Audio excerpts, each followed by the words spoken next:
नमस्कार, मैं हूं मनमोहन भट्ट। पूरे देश भर में आज अंतर्राष्ट्रीय योग दिवस की धूम रही। दिल्ली से लेकर देहरादून तक, गैरसैंण से लेकर चीन से सटे गांव तक अंतर्राष्ट्रीय योग दिवस मनाया गया। एक समारोह था उत्तराखंड राज्य की ग्रीष्मकालीन राजधानी गैरसैंण में, जहां खुद मुख्यमंत्री पुष्कर सिंह धामी ने अंतर्राष्ट्रीय योग दिवस के मौके पर योग किया। उनके साथ उनके कैबिनेट के सहयोगी डॉक्टर धन सिंह रावत मौजूद थे।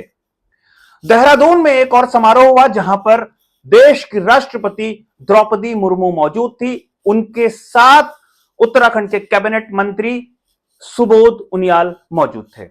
गणेश जोशी कृषि मंत्री ने योग किया पंतनगर विश्वविद्यालय में, और महेंद्र प्रसाद भट्ट जो बीजेपी के प्रदेश अध्यक्ष हैं, वो योग करने के लिए पहुंचे थे ऋषिकेश में त्रिवेणी घाट पर। लेकिन योग दिवस की सबसे खूबसूरत तस्वीरें आई उच्च हिमालयी क्षेत्रों से।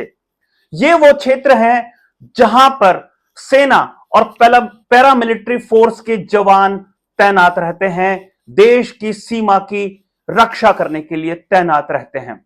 ऊंचे हिमालय में बर्फ से लदे हुए पहाड़ों के बीच की घाटियों में सेना के जवान जब योग करते हुए नजर आए तो यह नजारा आंखों में बसता ही चला गया।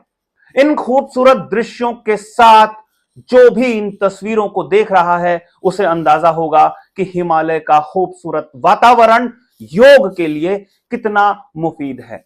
वैसे भी उत्तराखंड राज्य की नई योग नीति ने निवेशकों को आकर्षित किया है, और नई योग नीति के जरिए अगले कुछ वर्षों में 13 से 15 हजार युवाओं को नई नौकरी देने का भरोसा राज्य सरकार दिलाती है। लेकिन ये जो तस्वीरें हैं, ये मंत्र मुग्ध कर देती हैं और ये आकर्षित करती है उन पर्यटकों को जो उच्च हिमालयी क्षेत्र में बर्फ देखने के लिए जाना चाहते हैं, योग करने के लिए जाना चाहते हैं, अपने तन और मन को स्वस्थ रखने की कोशिश करना चाहते हैं।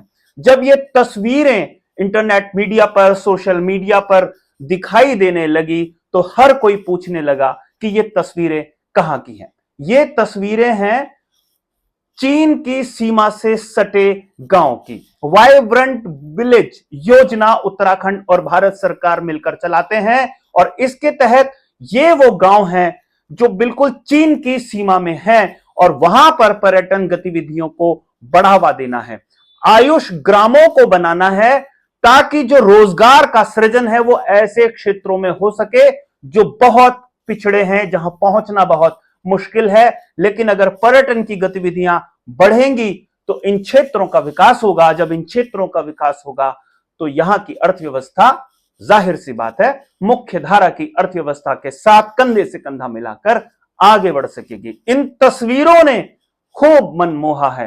अब सब लोग यही प्रार्थना कर रहे हैं कि जितनी खूबसूरत ये तस्वीरें योग दिवस के दिन दिखाई दे रही हैं, वैसी ही खूबसूरत तस्वीरें पूरे साल भर इन क्षेत्रों से आएंगी। और जब लोग यहां पर रहने लगेंगे, जो बॉर्डर पोस्ट थी उसके आसपास के गांव जो खाली हो गए थे, जब वो फिर से बसने लगेंगे तो ऐसे दृश्य लगातार हमको उपलब्ध होते रहेंगे।